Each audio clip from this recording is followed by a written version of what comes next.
So first of all, thank you for the invitation and opportunity to speak in such a nice place. So the subject I would be talking about is based on the joint work with Witold Bednosz. So he's my friend from University of Warsaw, and actually probably his influence was much bigger on this paper than mine. Okay, so let me start with a gentle introduction to the subject. Okay, so one of the issues of probability theory of importance is the study of suprema of stochastic processes.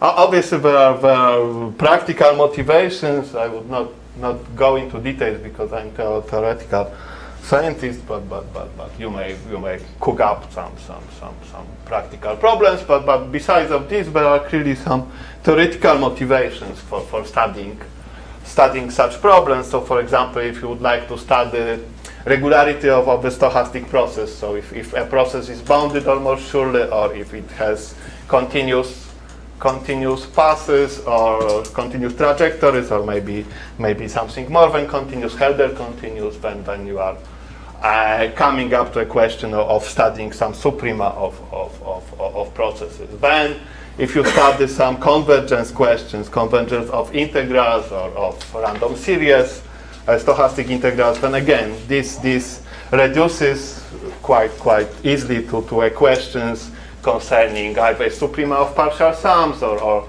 suprema of integrals over some regions, etc. Okay, if you study norms of random matrices, this is again a supremum of some random quantities.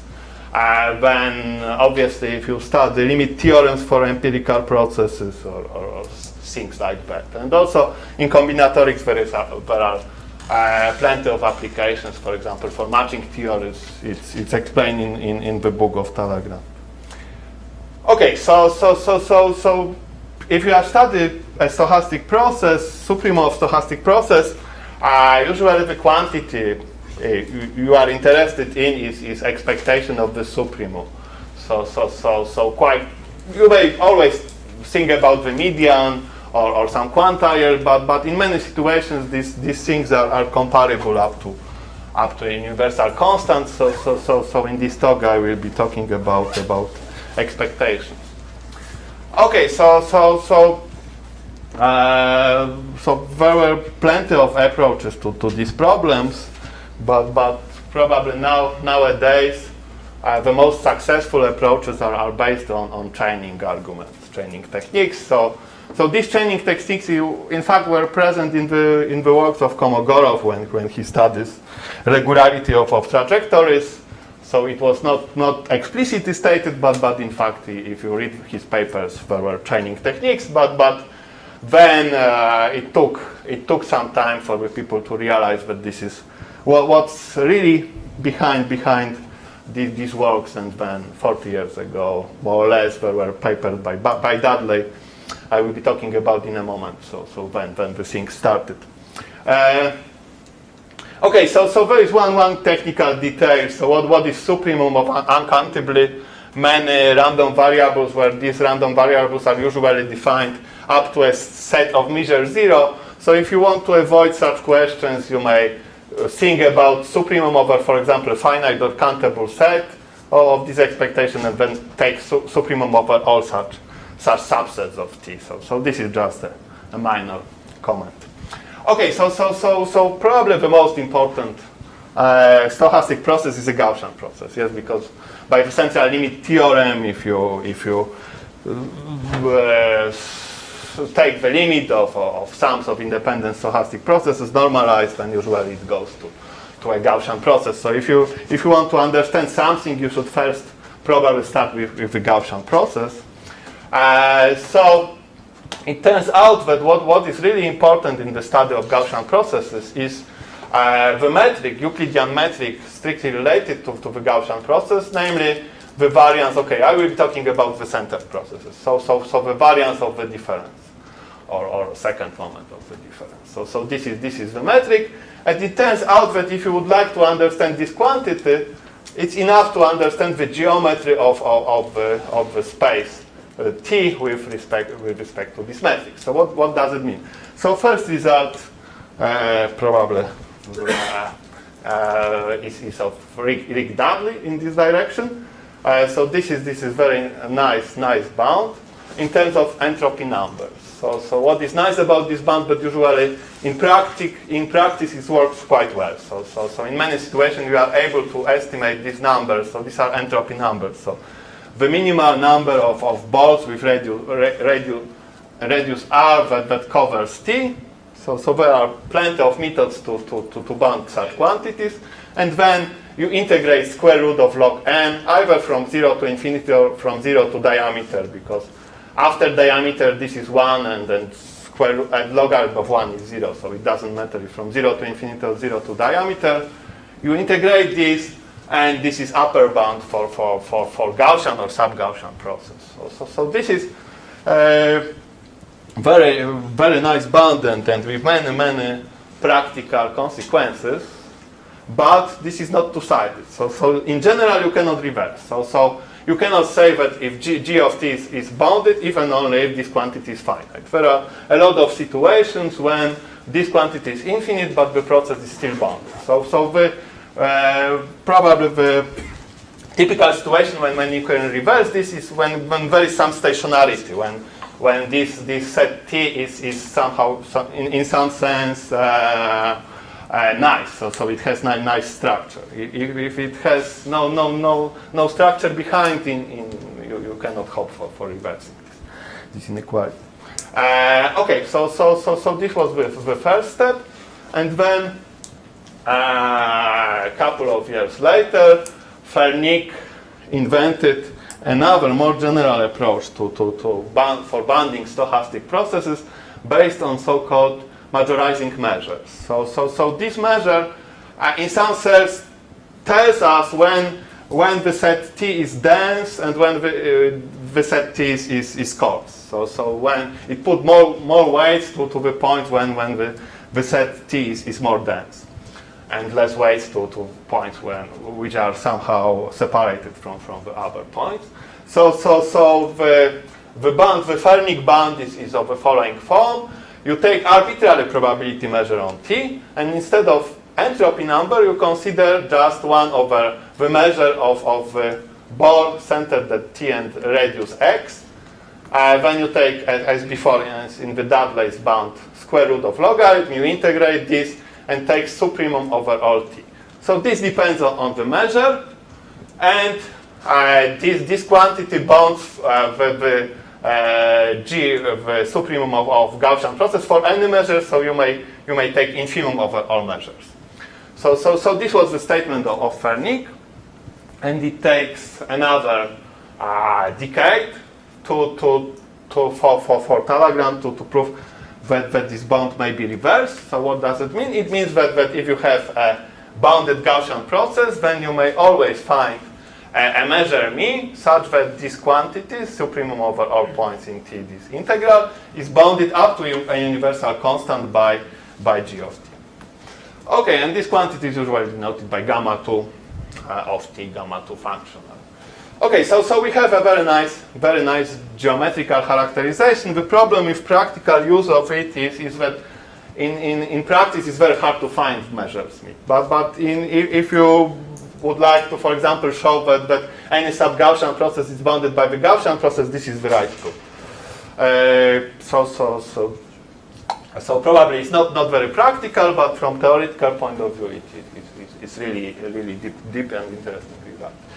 Okay, so as I thought, sometimes it's not trivial to construct a measure, and also maybe sometimes a measure is not the right tool to look for boundedness of a process. I don't know, probably 20 years after writing this majorizing measure paper, Talagram proposed equivalent but a bit more combinatorial approach to bounding stochastic process based on partitions. So instead of constructing a majorizing measure, he proposed that one can construct a partition. So what I mean by a partition, admissible partition, so this name was also introduced by Talleyrand, is such a partition that it's increasing. So it's increasing sequence of partitions, in fact. So each partition is finer and finer. And the number of set in the partitions of level n is double exponential in n. So 2 to the n, but you may take any here number instead of 2, e or something. Okay. And then instead of constructing majorizing measure, you construct partition, and then instead of looking at this integral from 0 to infinity, you look at the sum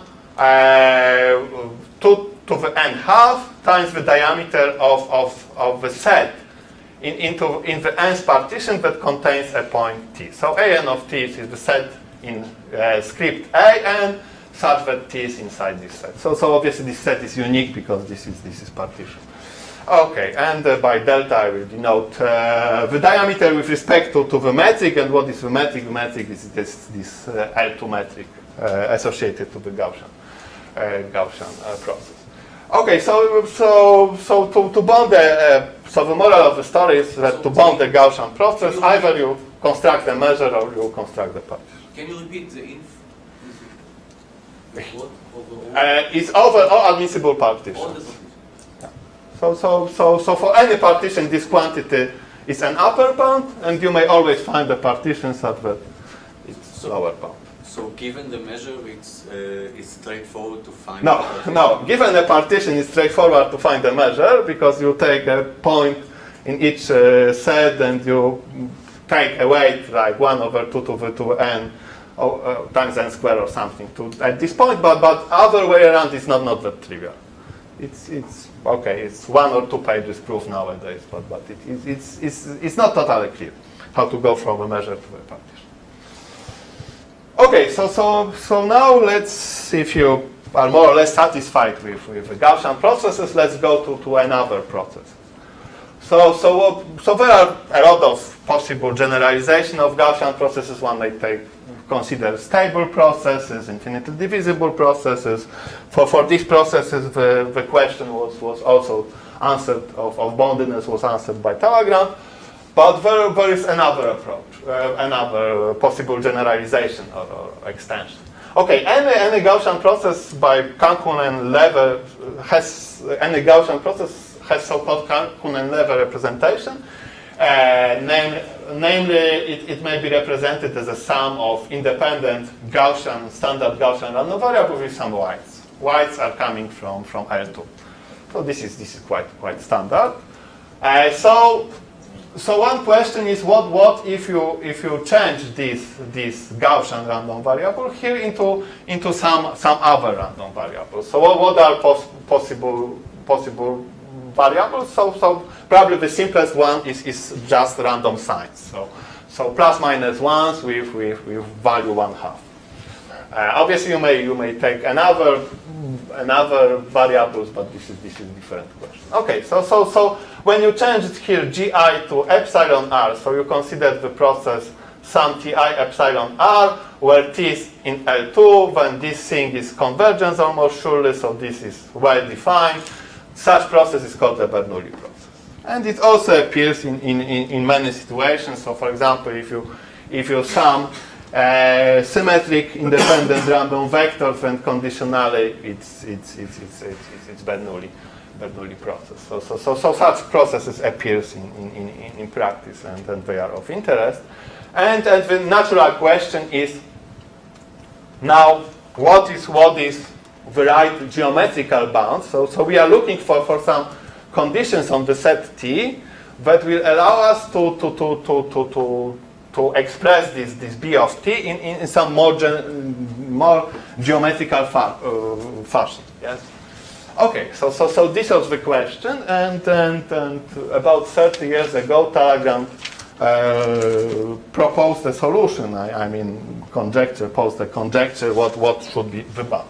Okay. So there are two easy upper bounds for Bernoulli process. One bound is based on the fact that Bernoulli random variable is bounded, moduli is bounded by 1.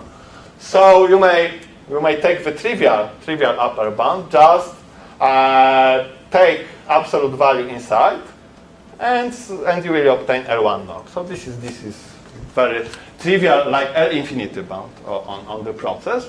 And you may bound this B of t just by supremum of this L infinity bounds, that is supremum of t L1 bound norms of t. So this is quite trivial.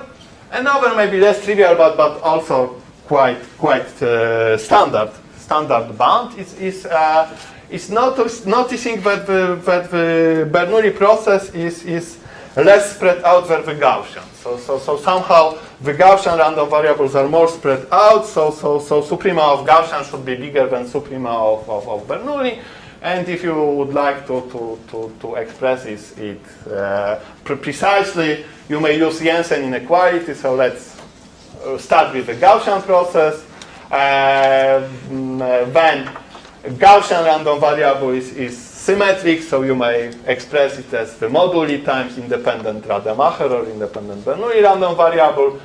Then this is double expectation, one expectation in epsilon and another in Gaussian, so you may put one expectation inside using Jensen, because Suprema of linear form is a convex function. Yes, so using Jensen you put expectation with respect to Gaussian inside. This is the some number, so square root of 2 over pi, but this is just a number. Taking the expectation over the product space. Is that Yes. Here, in fact, yeah, you are using Fubini somehow. Yeah. And then okay, so this is some constant. You may pull it outside, and you get Bernoulli. So Bernoulli are bounded by Gaussian, and also Bernoulli are bounded by L1 norms. And the question is, are there any other bounds? And in fact, there are now. Okay, there is also one simple observation, that if you have a Minkowski sum, so you sum all vectors from one set to all vectors from the other, then the supremum over linear forms would be bounded by supremum of linear forms in T1 plus supremum over linear forms in T2. So B of T will be smaller or equal than B of T1 plus B of T2. So putting these bounds together, you get the following upper bound, that B of T is smaller or equal than infimum over all possible decomposition of sets T into T1 plus T2, and on T1 you take L1 norm, on T2 you take this Gaussian norm. And for Gaussian we know that equivalently you may, up to a universal constant, we may write this majorizing measure bound, or this bound based on partition. So the gamma to function. Okay, and Talleyrand conjectured that there are some reasons that this bound might be reversed, and then over the years he proved several results into this direction. So for example, he proved that if you substitute this norm by some smaller norm, LP, but with P bigger than 1, then the bound might be reversed. So he had some partial results, but still it was open, and with Witold we proved that this is really the case. So you may reverse this bound. So what does it mean? If you have a bounded Bernoulli process, then you may decompose the set T into two sets, such that on the one set L1 norm will be bounded up to a universal constant with this B of T, and on the other set the Gaussian process will be bounded. So there are only two reasons for the Bernoulli process to be bounded. One is this Gaussian reason, and another is this L1 reason. Okay.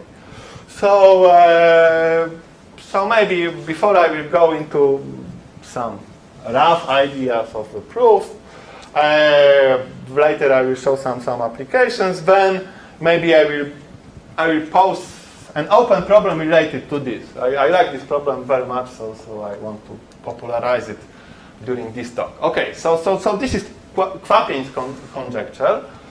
So instead of talking about stochastic processes, let's talk about some of vectors with Bernoulli coefficients. So you take a norm space, and you sum. You take a convergence almost surely sequence of the form some vector times independent Bernoulli random variable. And suppose that this is convergent. So convergence, it means that, for example, expectation of the norm is finite. And the question of Kwapien is that, is it then true that we may decompose these ui's into sum of two vectors, such that on one vector, one summand will be unconditionally convergent. So not only when you put random signs, but if you put any signs, this sequence will be convergent. So and the other sequence will be convergent with Gaussian way. So both conditions are stronger. So if you think just a minute or two on this question, you will realize that Bernoulli conjecture is just this question when the space is L infinity. So if the space is L infinity, in fact, the norm is supremum of coordinates. So this is like the supremum of Bernoulli process, and you do not put, in fact, any restrictions on the coordinates. Yes, because this is L infinity. So, for example, if coordinates are in L1, they are in L infinity. But in general, you may only assume that the space is, okay, it's really to reduce, since there are only countably many vectors here, so you may immediately reduce to separable banach spaces, so you may assume that the space is a subset of L infinity, but you have no guarantee that this decomposition given by Bernoulli conjecture keeps you inside the space. The problem is that the proof we have gives practically no information about, or very little information about this decomposition.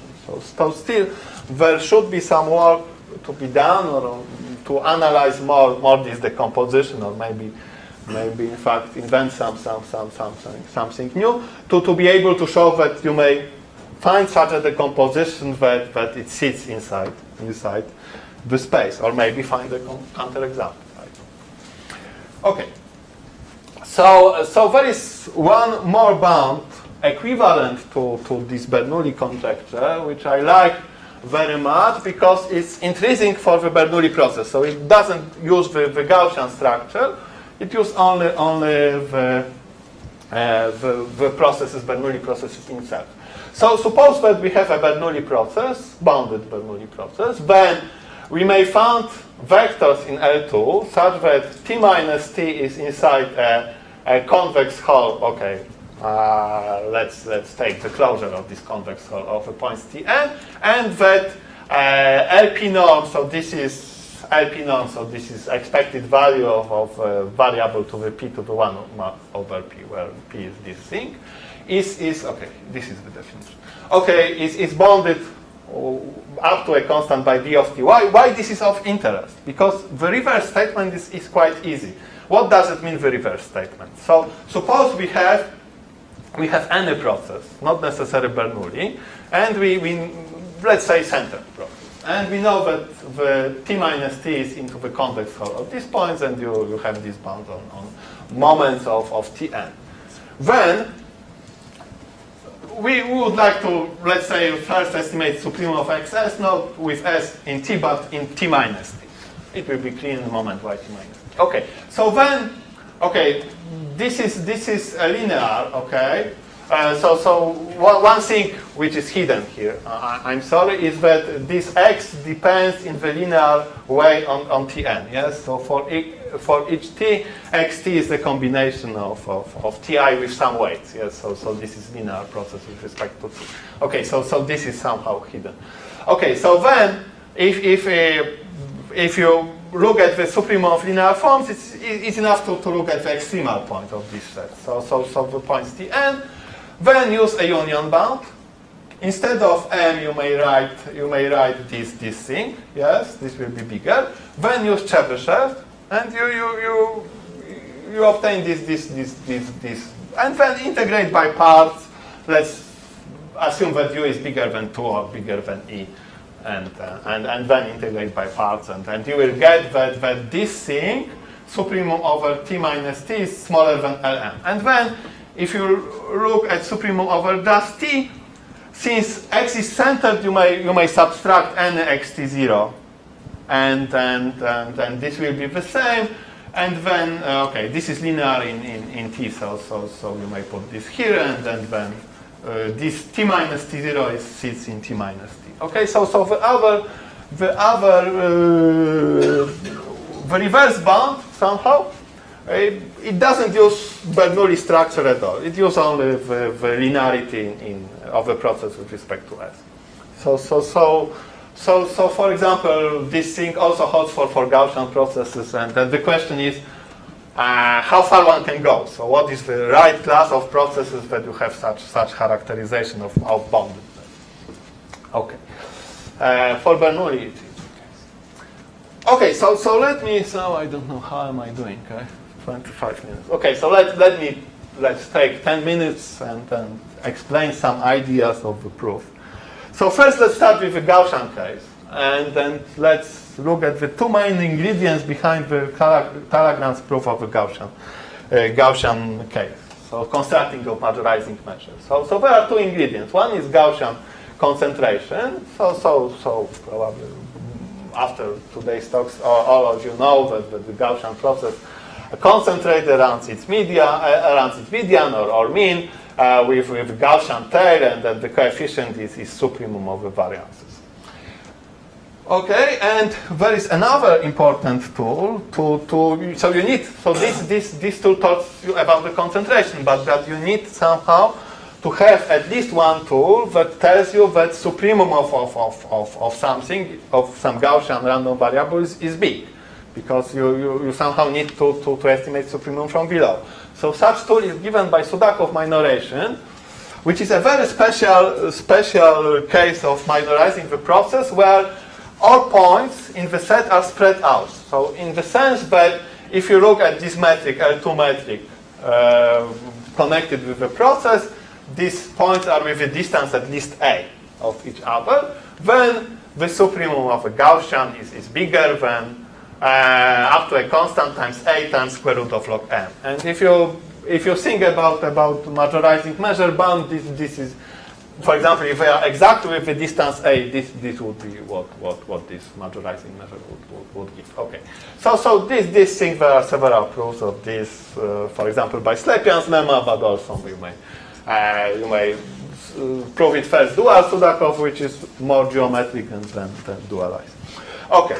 So these are two tools related to Gaussian process, and then it's still not totally trivial task to combine these tools, as you see. So Fernik, for example, knows both facts, and a lot of people knew, but still were not able. And Talagrand first invented quite complicated proof, and he simplified it over the years. So now, probably in 45 minutes, you may explain how to combine these facts and construct the majorizing measure or construct the partition. Okay, so now let's go to the Bernoulli case. So first you may ask, okay, for the Gaussian case there were these two tools. So are the same tools true for the Bernoulli? And the answer is yes. Yes, but. Okay, so the first thing is the same. So the concentration is exactly the same. You have Gaussian type of concentration of Bernoulli process, because Gaussian processes are more spread out, okay, let's say. But so again, there are many proofs of these results nowadays. Okay, now what about the Sudakov minoration? So more or less yes, but you should be careful. Yes, because okay, you cannot hope for exactly the same result as for Bernoulli process. For example, because in the L1 ball there are a lot of points with distance L2 distance at least one, but the Bernoulli process of L1 ball is bounded. So you cannot hope that this will be exactly the case. So you should somehow have some assumption that tells you that you are not into this situation, that you have, like, for example, this EIs into L1 balls. So what is this additional assumption? So first, this assumption is as in the Sudakov minoration. The second is that the infimum norm of coefficients is small, and this is really a very natural assumption because, okay, by central limit theorem or Bernoulli You know that if all coefficients are small, then some TL epsilon else is close to the Gaussian, yes, by central limit theorem.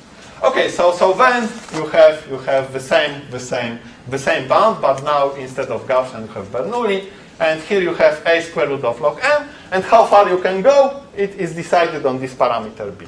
So here you have to take minimum of a squared by b. So if a of b is a by b is smaller than square root of log, bigger than square root of log n, it's okay, but farther away you cannot go. And this is the best possible. So you cannot give, if you have just these two numbers a of b, you cannot give a better bound. Okay, so these tools were ready, but what made problems is this thing. So somehow if you would like to use these tools, you have to transform a Bernoulli process so that this infinite norm would be small in each step. And then and the ways to do it were again developed over the years by Michel Talagrand. So it was not the case that we Vito or myself invented something from the beginning. No. We used the whole theory, and then we added one step. Okay, so first thing is how to find this decomposition. So instead of talking about something very abstract, let's try to find like maybe a majorizing measure, but majorizing measure is probably not a good thing here in the case of Bernoulli. So the better thing is to find a sequence of these partitions, so admissible partitions, that tells us that the decomposition is possible. Okay, so again, this connecting with the partitions with the decompositions was developed, this idea over the years by Talagrand, and we noticed one more thing. So here you not only talk about the partitions, but also you should have some counters, and also so a point, so somehow centering points, and what we somehow added to Talagrand's idea is this centering point and this substance. Okay, so this is the statement. So unfortunately, it's a bit technical. Okay, so again, you have an admissible sequence of partitions, and you have some assumptions. One assumption is about the diameter, L2 diameter of the whole set, so it's simple. Then, suppose that you have a child of a set I. So admissible is the same as in Talagrand? Sorry? The notion of admissibility is the same? Yes, it's the same. It's double exponential and increasing.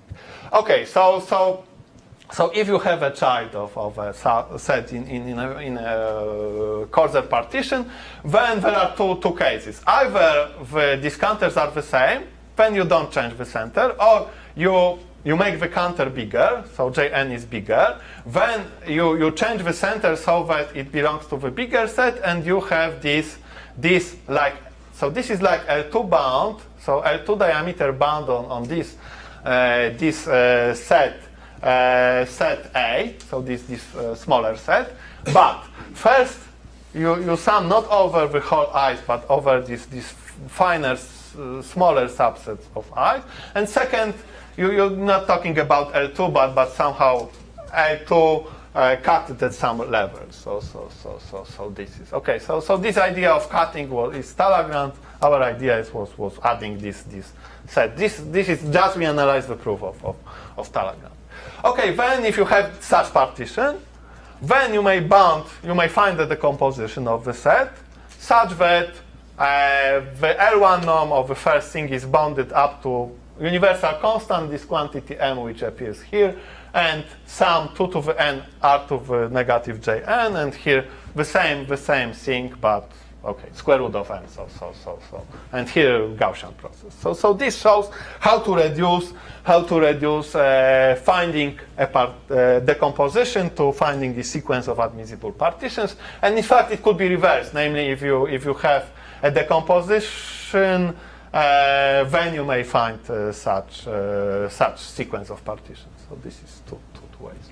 Okay, but we are interested in one way. We have admissible sequence of partition and then decomposition. Okay, so now the question is how to construct this sequence of partitions.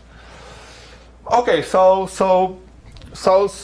remember, in order to use this Sudakov minoration, you need to decrease L infinity norm. So Talleyrand proposed some way to decrease this norm based on the so-called chopping maps. So these are some simple maps on R that somehow decrease L infinity norm. The problem is that when if you use these chopping maps, usually it's hard to control how after applying this chopping map, the supremum of a process will decrease, but in fact it's very hard to control how fast it will decrease. So how much do we lose?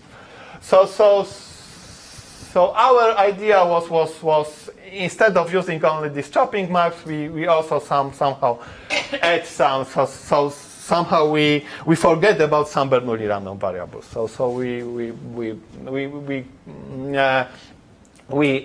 erase some random variables. Okay, so this is, I know this is very not many precise, but okay. In 10 minutes I cannot say more. Okay, so there is one key proposition that tells you something about this erasing. What do I mean? Okay, so suppose that so you have two sets. One set, let's suppose that are natural numbers. Second is somehow smaller, and you assume that the diameter of L2 diameter, but with respect to the small set of the whole T is small, and something about L infinity diameter. Then you may subtract from the set T both with respect to this L2 measure, not L2J, but L2N, so usual L2 measure, such that if you go, okay, forget about some Bernoulli random variables, so some over smaller subset, you decrease the set by some quantity like in Sudakov minoration of either sigma times square root of log m. So this is this fact about erasing. So you erase random variables outside the set J, and then okay, there is some fight how to combine these tools and how to prove it. What's the typographical question? You have T super 1 and then you have subscripted. Sorry. Then there exists T1 through Tn. So this is because here I sum over Ti are coefficients and these are points. Yes. So Okay, all right. I wanted to distinguish between these. So these are vectors and these are coefficients of the vector. Okay. So now let me review some applications because okay, this is nice theoretical results, but maybe it's totally useless. So I would like to tell you that this is not the case, that there are some applications. So I think one of the motivation of introducing this Bernoulli question was a question of Fernick concerning the random Fourier series. So there is a result of Fernick that follows from majorizing measure theorem that gives a bound of random Fourier series with Gaussian coefficients. So suppose you have some, I don't know, some complex Banach space, you have vectors in this complex Banach space, and you have some set of characters on some abelian group. And you are interested into this vector series with supremum over this character. Yes, and you are interested into expected value of this. So one thing is every character at point 0 or e, at the neutral point of G is 1. So obviously this thing is bounded by this thing. If you just take this at h equal neutral point.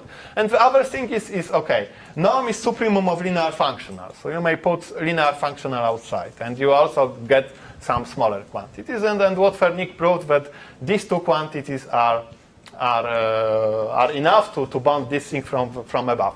So again, what is the gain here? Here you don't have this characters. So you have just a vectors.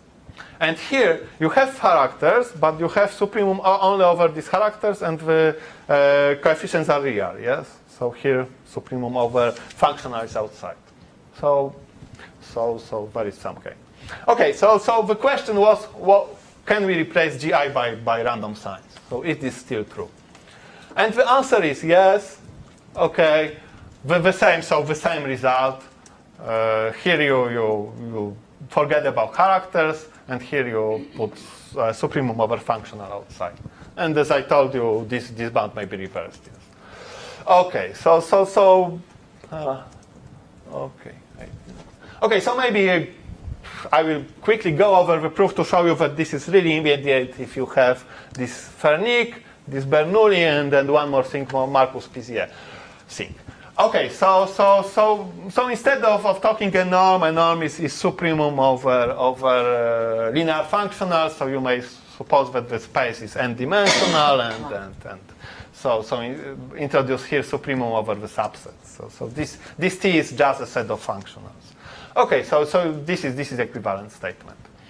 So let's name this quantity by M, and now apply Bernoulli conjecture or Bernoulli result to this thing. So you know that you may decompose these sets into two sets, so that one set will have bounded L1 norms, second set will have bounded Gaussian bounded. Okay, and obviously you may assume that T2 is into this Minkowski difference. Okay, then since T is inside T1 plus T2, this supremum over T is smaller than supremum over T1 plus supremum over T2, and you need to bound these two quantities separately. The first quantity will be trivial because L1 bounds is bounded, and this is bounded by 1, this is bounded by 1. So this is triviality.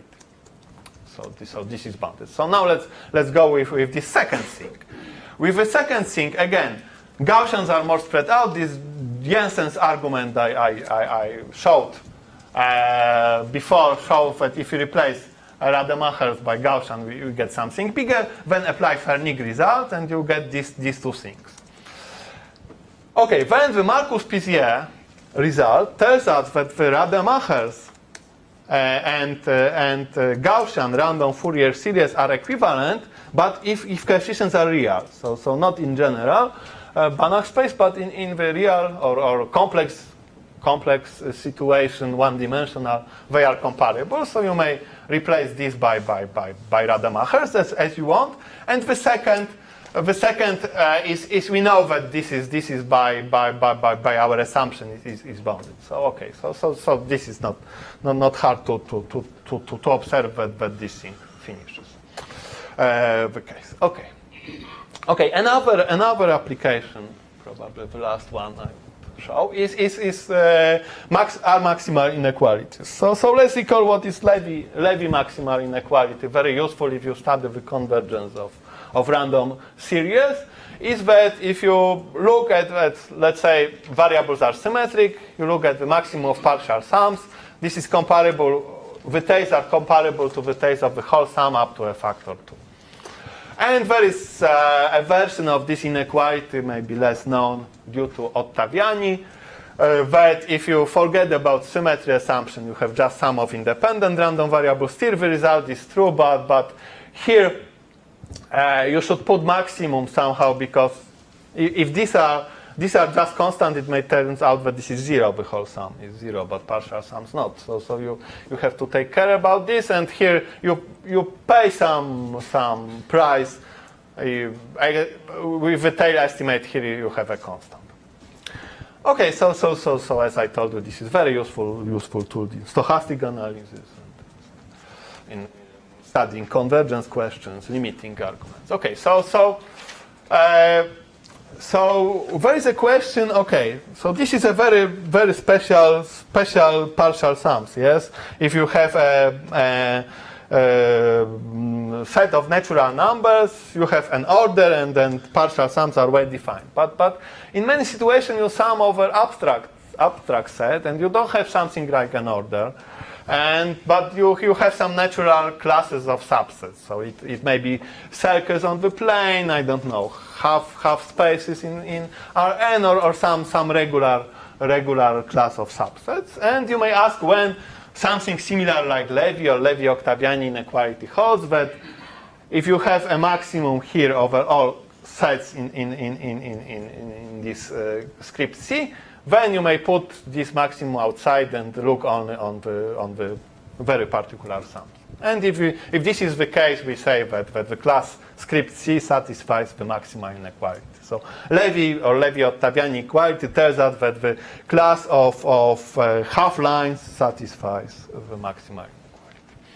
Okay, so the question is which class satisfies that? And then this is okay. So what is Watnik-Czerwonenki's class? It is the class, okay, very natural class in the learning theory or in the theory of complexity, but appears quite often. So such class that doesn't shatters the sets of order of cardinality d+1. So if you look at the traces of this class on the set of cardinality d+1, it's not all subsets. Okay, and it's easy to see if you take just the reals and then very, very special xi's, just the multiples of the constant vector, that the being a VC class is a necessary condition to satisfy the maximal inequality. And this question was posed by Kwapien, and I thought about it very long when I was a student. I didn't prove anything. Is that can this thing be reversed? So is the VC being a VC class implies that the maximal inequality holds, and this is the case. Okay, it was known before that this is the case for the Gaussian processes, or when Fubini tells that it is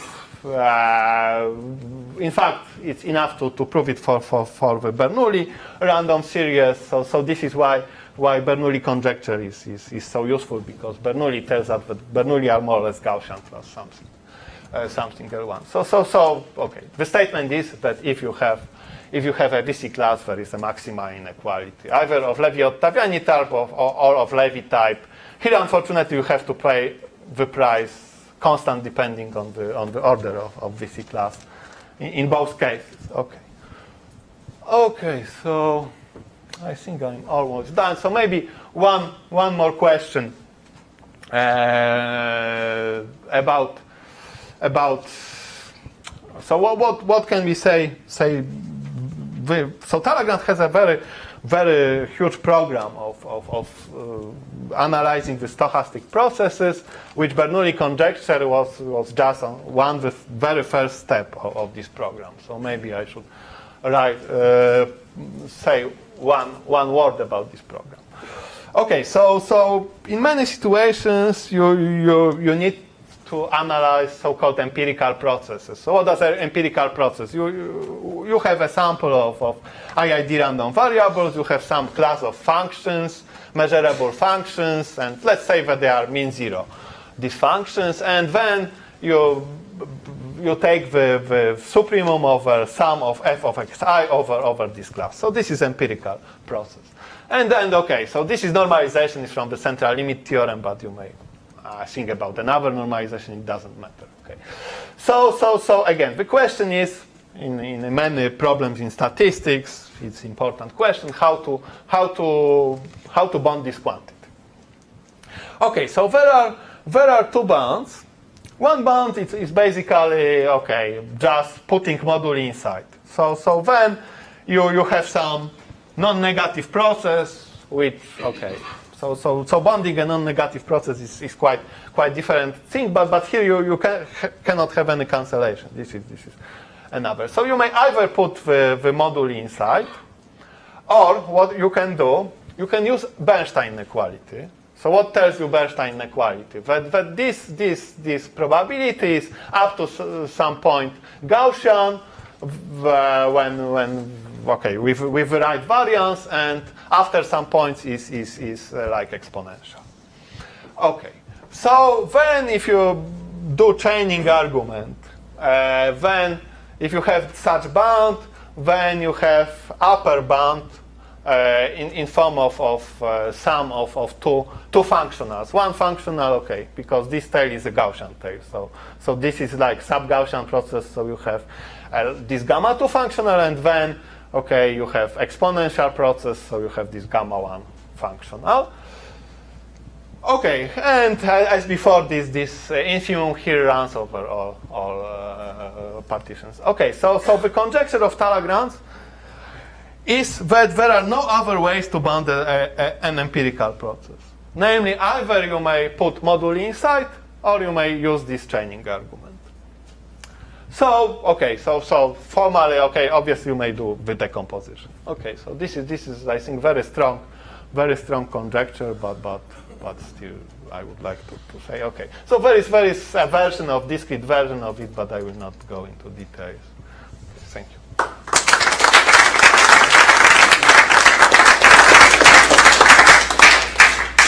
Questions, comments? Can you put again the slide for the decomposition? For Bernoulli or for empirical? No, the last one, you passed the Talagrand. But in the discrete case or in the empirical? The most recent one. I don't, Okay, so this what this thing, yes? do the other one. This one, okay. It was open, yes. So as for Bernoulli, okay, so you have two sets. On one set you put moduli inside. So and on the other set you use this chaining. You use Bernstein plus chaining. So you made us closer to this conjecture? Okay, so this is very special proof. If random variables are Bernoulli and these functions are just multiplication by Ti, then this is true. This is Bernoulli. Yes. But in general, okay. So does anyone have any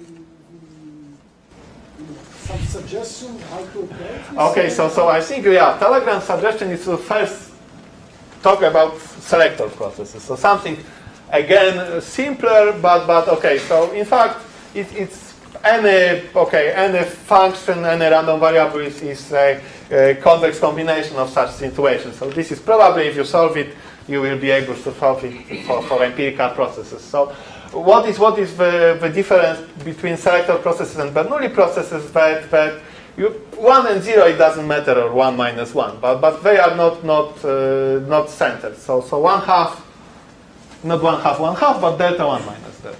So you take 2 points random variables with some weights, and again, can you then decompose the set so that, okay, one thing would be applying Bernstein, another thing would be applying just putting moduli inside. So probably you should start attacking with this, but then I think we still don't have enough tools. So first tool would be, I don't know, looking for I don't know, right, Sudakov or special, I don't know. Any more questions? No, thank you very much.